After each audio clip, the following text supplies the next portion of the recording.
He says, quote, "Those brave, bold riflemen appeared like so many devils from the infernal regions. So full of excitement were they as they darted like enraged lions up the mountain. He said they were the most powerful-looking men he ever beheld, not overburdened with fat, but tall, raw-boned, and sinewy, with long, matted hair." End quote. You are listening to Historyman, the platform for historians, curators, and authors to tell their stories of the American Revolution, walk in the footsteps of heroes, and proclaim freedom reigns. On today's episode, we are with William Caldwell, Park Ranger of the Over the Mountain Victory National Historic Trail. So welcome, William. Thanks, Eric. Happy to be here. William, we're here today to talk about a couple of the big battles in the Revolutionary War that occurred in the upstate, right at the borderland between North Carolina and South Carolina. You know, from a South Carolinian, there is a part of me that wants to take full faith and credit of the Kings Mountain and the Cowpens battles and the wins there, but really it was a concerted effort between multiple parties from different states, and I hope we get into that as we talk about those today. We are located at your head office here at Cowpens, but on this episode we're going to talk about Kings Mountain. So where did these different groups of warfighters come from? Yeah, so like you were saying, you've got groups here who are from throughout the Southeast. You're looking at easily 4 or 5 states being represented with the Patriot soldiers at Kings Mountain. And then when you start talking about the Loyalists, you've also got New Yorkers, New Jerseyans, Connecticutites.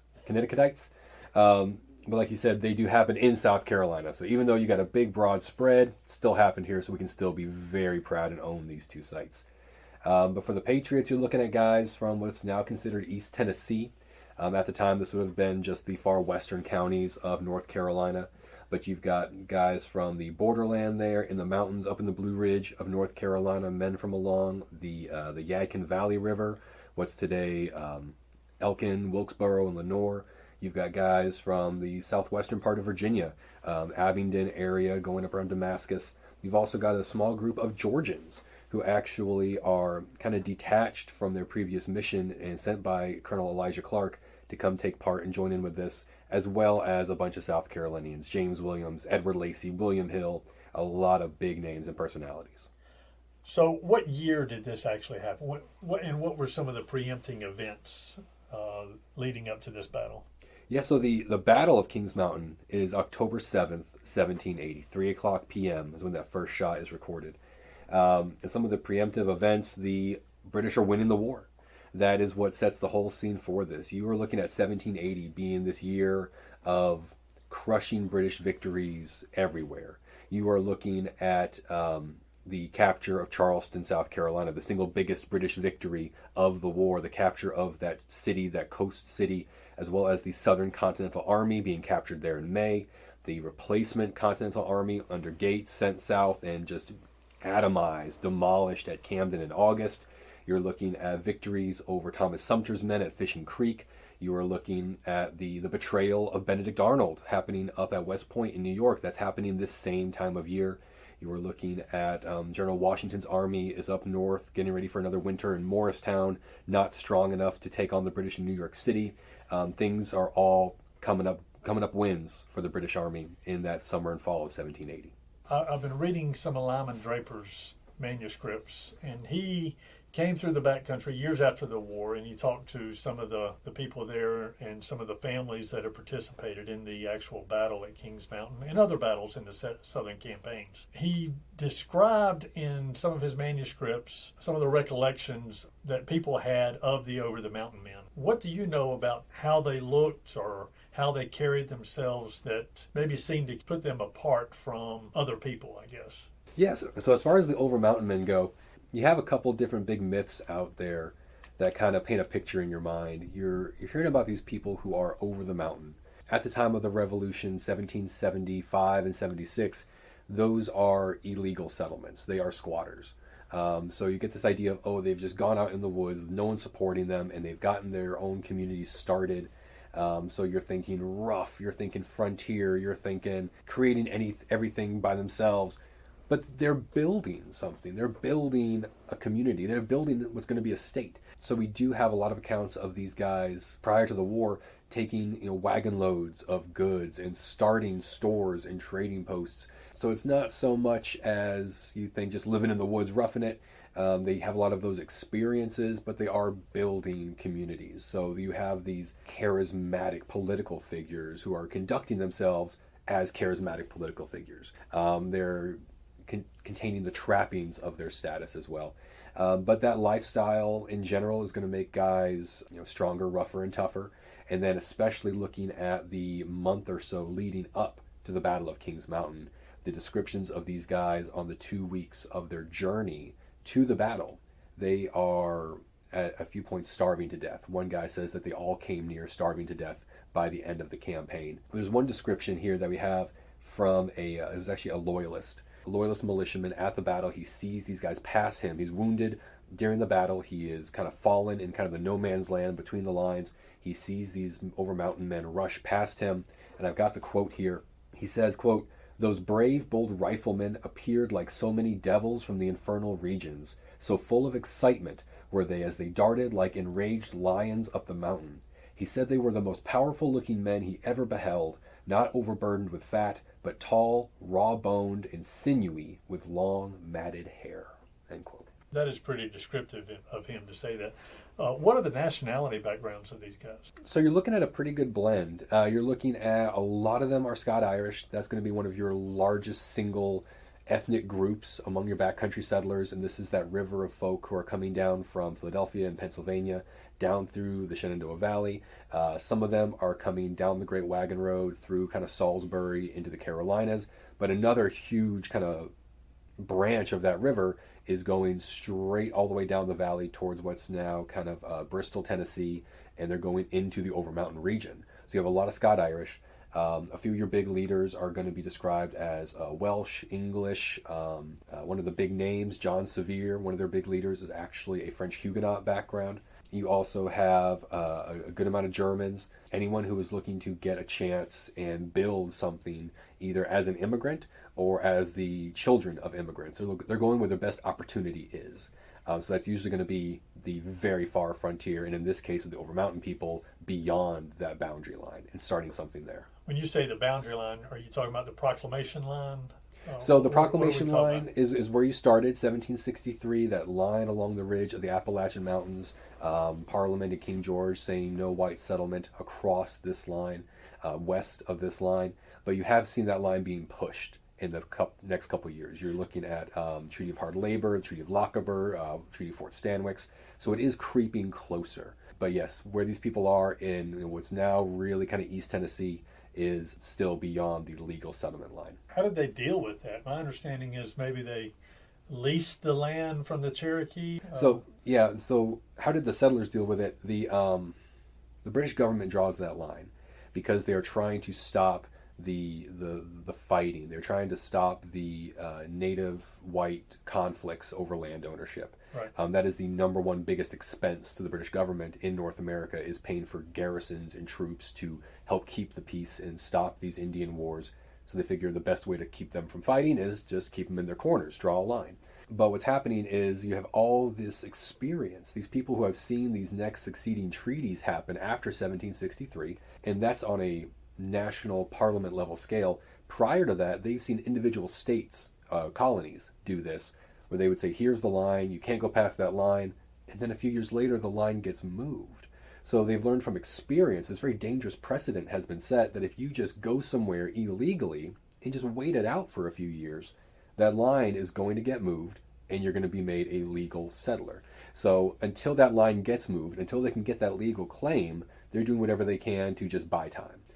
So you see these settlers go out, they are doing these kind of clandestine, under-the-table agreements, land purchases from the different native nations. However, the problem was the British government does not agree with these. The British Indian agents who are out there are telling the settlers to leave. They're telling them, hey, this is illegal, you can't be here.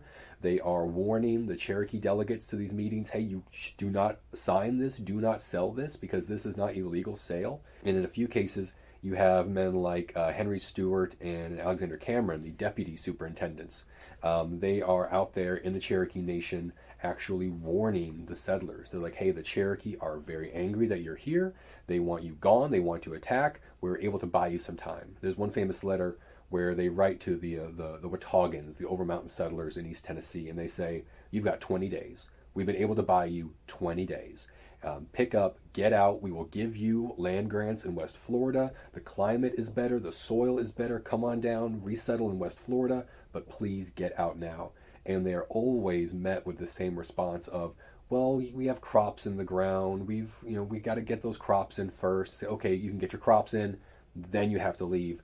But that card keeps getting played. Oh, we have crops in the ground. Year after year, they keep playing that card. So they don't actually heed that warning. They don't actually leave because they just believe it's a waiting game. It's a matter of time until they'll be made legal, until they can finally own that property in their eyes. Exactly how far did these guys travel? So you got a lot of different groups who are coming together over the course of about 2 weeks that they're making their way to Kings Mountain. How many groups are there? Oh, there's no telling. So you've got a few main groups that we talk about, but they always talk about how as they're making their progress down this trail, hundreds of miles, their numbers are growing. So you have handfuls of guys who are jumping in at all different points. Some pension applications talk. One of my favorites I just was going through is they were, in fact, in the area of Kings Mountain on a totally unrelated mission sent to actually find Ferguson's army and steal horses when they hear about the guys and they hear about the battle and they hear the gunshots and they rush over and they're involved in the aftermath, caring for the wounded, burying the dead, and guarding the prisoners. But they had never been sent to actually join up with this quest. So you've got roughly, I would say, 4 significant groups, but then handfuls all along the way. Wow. Who came the farthest? So yeah, your furthest is debatable. So you're looking at we'll say your western branch, the Overmountain Victory Trail, the National Historic Trail. It forms a basic Y shape. Kings Mountain being at that very southern point. Your western branch, your left branch of the Y, is going to be your Virginians, your Overmountain men. Between September 24th, when those guys leave Abingdon, Virginia, and then arriving at Kings Mountain on October 7th, about 225 miles. Then that's one way they've made their way down. The right branch, the guys from the Yadkin River Valley, about 170 miles. But then you have the South Carolinians who were involved. And this is when you take into account their whole journey. Because a lot of these South Carolinians had actually fled the British Army, fled the British capture of Charlotte. So they are way up in North Carolina and then coming back down along the route. So they're coming in roughly 250, 260 miles as well. Describe to our listeners who may not be from this part of the country where exactly Kings Mountain lies, and is it actually a mountain? Right. So if you're looking at a state map of South and North Carolina, right at the border, right about smack middle of the border, you got Charlotte. Just scoot left a little bit, just a little bit west of Charlotte. You're looking at outside Blacksburg, South Carolina, just south of Gastonia, North Carolina. In fact, the town of Kings Mountain is in North Carolina, but the battlefield, the National Military Park, is in South Carolina. So it's right there on your border. So the districts of Tryon and Lincoln, the new acquisition district, 96, Camden, Mecklenburg, where are they in conjunction with Kings Mountain? Right, so kind of dialing the map back. The Tryon County is going to become Lincoln County in 1779. It is going to extend, its eastern boundary is the Catawba River, runs west to the area of about Shelby, North Carolina. Then it was called Cherry Hill. It's going to start at southerly border at the state border with South Carolina, and it's going to run north to the area just above Lincolnton. 96 district. This is going to be your westernmost district of South Carolina. Okay. This is the border. So you're looking, its eastern boundary is the Broad River, which is going to kind of run down into Columbia. It's going to run west to roughly the Greenville County line. But then after the Treaty of DeWitt's Corner in 1777, South Carolina gaining that westernmost part of South Carolina from the Cherokee Nation, that's going to be extended out. It's going to run all the way down to the Savannah River and the Georgia border, and then north to the North Carolina border. So it's that whole western slice of South Carolina. I see. Your Camden district is going to be just to the east of that area, what's now around Rock Hill, York, Chester, and then another big area you'll hear about is the Mecklenburg County. That is around Charlotte. So that's Charlotte and all its reaches, Huntersville, Monroe, Kannapolis, anywhere affected by the 485 fallout was Mecklenburg County. So how does the new acquisition district fall into this? Yeah, I mean, you're looking at the state border as being kind of very fluid. I mean, even as recently as, the past couple decades, I had a buddy who had the state border run through his house, and then it got moved. So you're looking at this really kind of fluid till it got more settled. A little better survey equipment done, and the line kind of finalized a little bit there. But yeah, that new acquisition is going to be kind of that northern borderland. Much the same way that you think of the Waxhaws region back over more in eastern South Carolina, as well as in North Carolina or South Carolina. Depends who you're asking where you are. This is kind of like a western version of that. So there were other battles in this general area. We had Ramser's Mill, Thickety Fort, I think comes to mind, Musgrove Mills, Fish Dam Ford. You got Cowpens, you got Blackstocks. How far away are they from Kings Mountain itself? So we're talking just a few counties, right? You are. You're looking at well within a day's hard horse ride. The closest is going to be Fort Thickety, Loyalist outpost captured by Isaac Shelby and his guys back in the summer of 1780 when they were down here harassing Loyalist militia, harassing Patrick Ferguson's forces, really getting on his radar as a threat. It's only about 15 miles away. Today it's in Gaffney, South Carolina. Cedar Springs, what's now Spartanburg, South Carolina, a lot of skirmishing happening there, only about 30 miles or so. Ramser's Mill, even closer, about 25 miles as the crow flies. Fish Dam Ford, about 35 miles away, a little bit further. But this whole kind of western part, this new acquisition district, this 96th district, just a hotbed of this partisan activity, which is why Patrick Ferguson is sent out here, which is why he is kind of encouraged with his unconventional ideas and tactics of using Loyalist militia, using their own partisan abilities to combat this huge partisan problem that has resulted in these hundreds of clashes and skirmishes. So would you classify this area as a Whig or a Tory stronghold? It depends how the wind's blowing. Really? It Tell me a little does. bit about that. So the population out here is extremely divided because you look at how successful Ferguson was. He comes out here with less than 100 provincials, these loyalists from New York and New Jersey, these volunteers who have come south with him from New York City. They have assisted in the capture of Charleston. They head out into the backcountry, and they quickly raise an army. Now, their quality is debated. British officers, I know for one of Cornwallis's right-hand guys kind of writes about them as being nothing but these like backwater bandits. They're not useful for anything. But Ferguson is convinced these guys will be effective if they're taught properly, if they're, as he puts it, properly drilled and officered. You just need to give them some time to get ready. You can't just throw them into a battle and, they didn't do well. It's like, well, of course they didn't do well. Ferguson actually makes that point in a letter to Cornwallis. He's like, you can't look at their past experience and say, well, this is who they are because you didn't prepare them properly. But Ferguson eventually is going to get like 4,000 men signing back into the Loyalist militia. And it's roughly the 1,000 best trained of these militia who are being led by him at the Battle of Kings Mountain.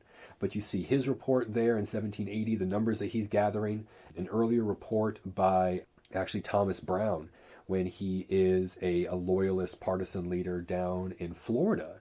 He agrees to go on this kind of scouting mission, and he comes all the way up into the 96th district.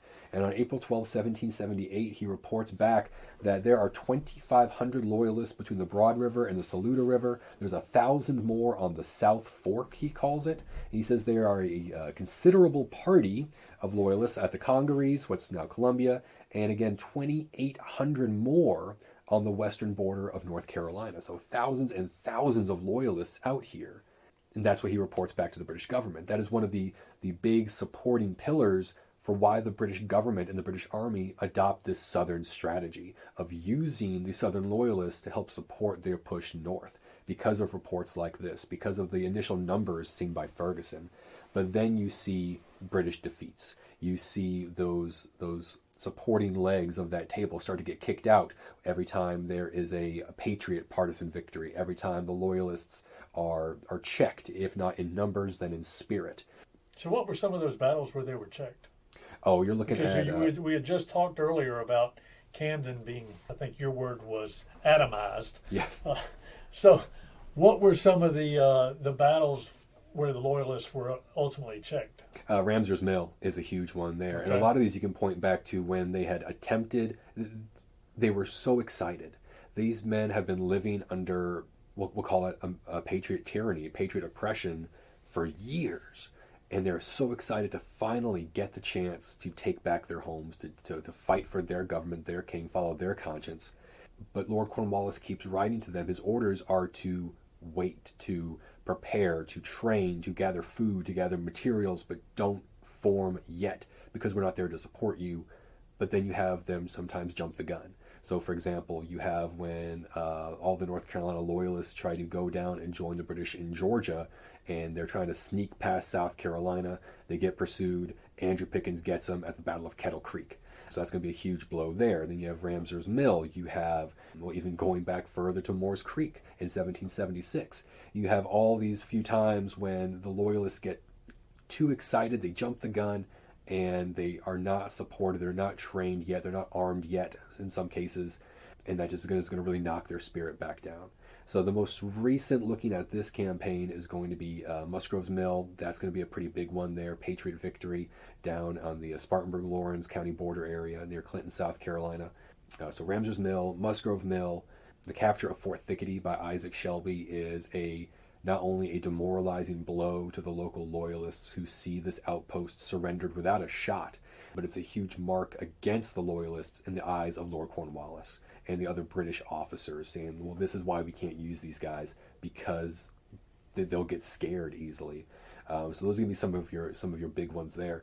And then the other times, it's not necessarily a big battle, but it's I like to call it the boogeyman factor.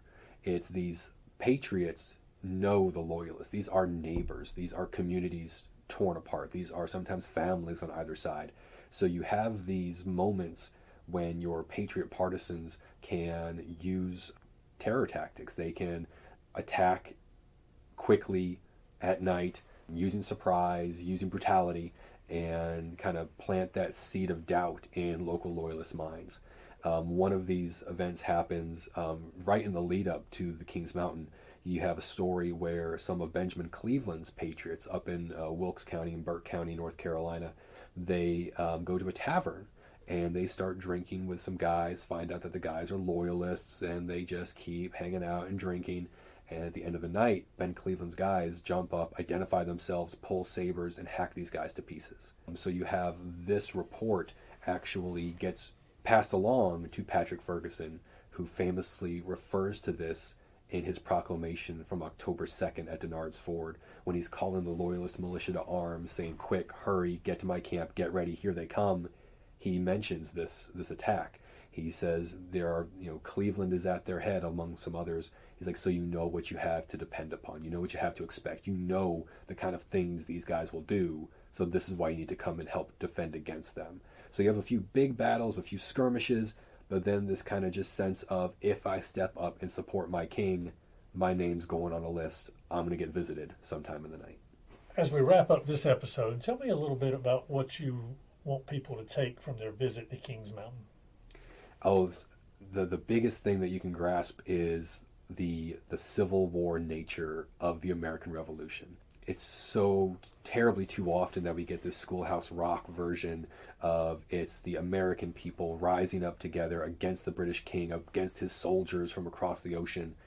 But in the South, in the colonies, in the Carolinas, it's very much colonist against colonist. Both sides are fighting for their beliefs, for their government, for their leadership. And it becomes so bitter, so personal, that you see hundreds of small battles, but then a few big ones like Kings Mountain, where this Civil War nature just rears its head really ugly.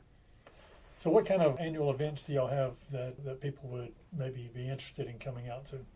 So, Kings Mountain National Military Park does mark the anniversary of the battle every year. They can find out more about that at the park's website. It's nps.gov/KIMO.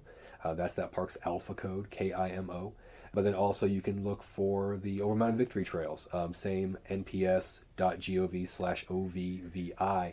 And along with our partner organization, the Over Mountain Victory Trail Association, the OVTA, we kind of recreate the march every year. And the OVTA will retrace the route, keeping to the historic timeline, crossing the rivers, education events, education days for local school kids, but also public events. And they have this great dramatic story that they tell about what it's like to be on the trail and at the Battle of Kings Mountain.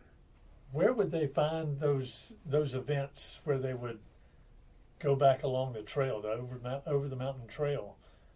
Would they start at Abington, Virginia? Where would they start? Yeah, so you have groups who they kind of have the different parts of the trail. You have some who start up at Abingdon and then work their way down through East Tennessee and across the Blue Ridge. Do they actually hike the whole trail? Not anymore. Not anymore.